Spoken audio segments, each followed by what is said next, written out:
4 months now.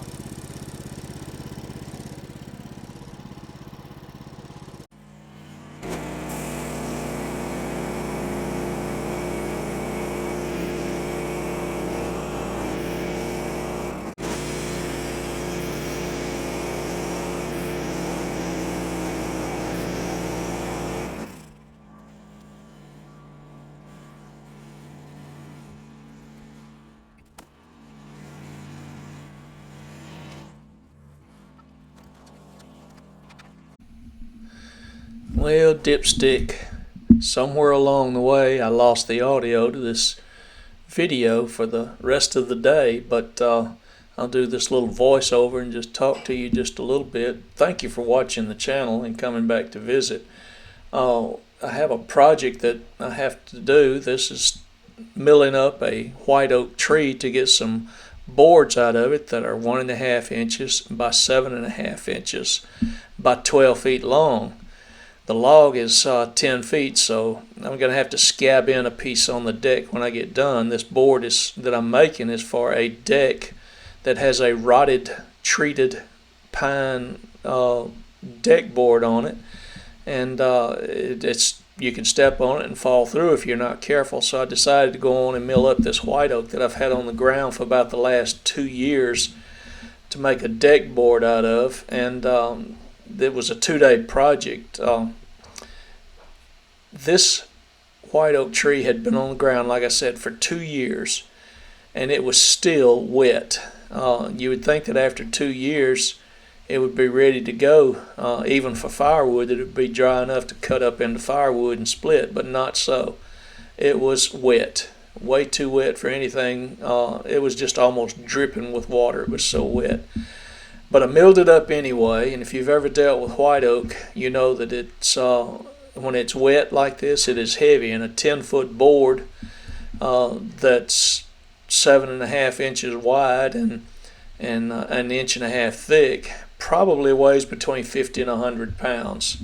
It felt like to this 73-year-old man that it was more like 1,000 pounds. It was about all I could do to handle that, but I did anyway. And even though I'm milling this up for just one board, I have lots of other uses for these boards. I have a shop.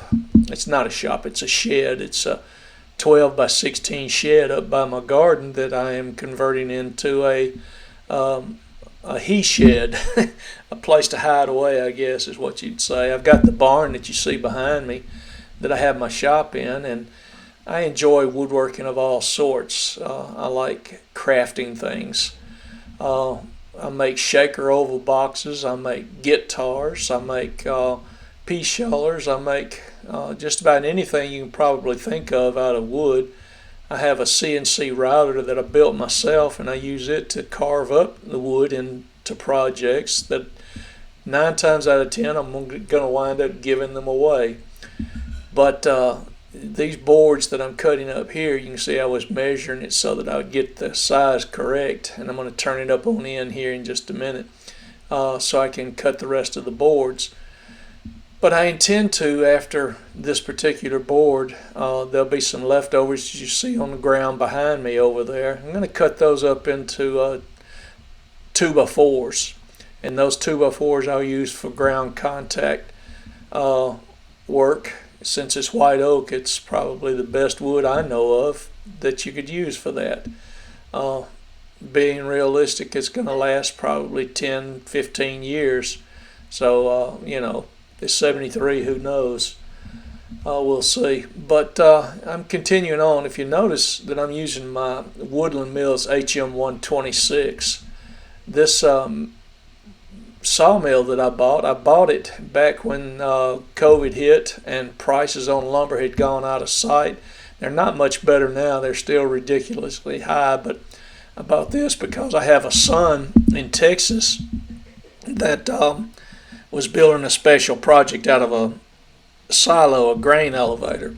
He was going to turn it into a tiny house for a bed and breakfast type inn. That's what he was going to use it for.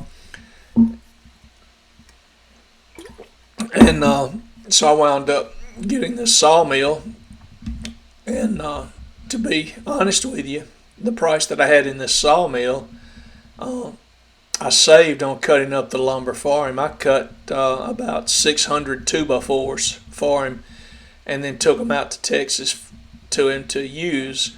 And since then, I've used this for various projects around the barn and around the house, and will continue to do so. But thank you for your time and watching this. I'm sorry about the audio, but it'll come back on here in just a minute. This first day was kind of hard. It was the first sunny day we've had around here in a while. It's rained just about a month solid, it seems like, maybe longer.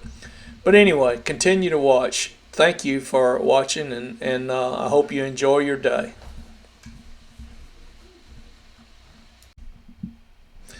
Take another minute to show you this log here. You see that the top of that is kind of curved. It's out of position, and the reason for that was that the log itself was not on the bunk that you see right there just as you start. And with a sawmill like this, when you start off, if you don't have that end of the board, end of the log on that bunk, it will do that. It'll cause a rise in your board. So if you have a sawmill or a portable sawmill, think about that. Thank you.